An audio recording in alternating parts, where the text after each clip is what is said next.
ฮัลโหลสวัสดีบรรดาสหายมื้อนี้เขาสิมาสัมภาษณ์นักเรียนลาวที่อยู่ในเวียดนาม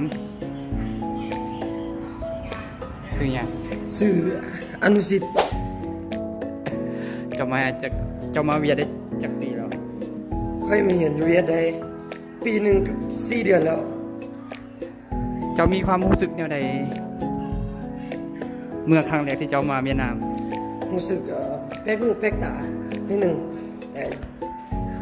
อยู่ไปอยู่มาก็ลืมแล้วมีสเปคสาวเวียดที่มักอยู่ในใจเราบ่มีคนจอยคนน้อยเซเว่นสาวเซเว่นแมนมักสาวเซเว่นเพลงที่มักให้เวเลยเบนแอง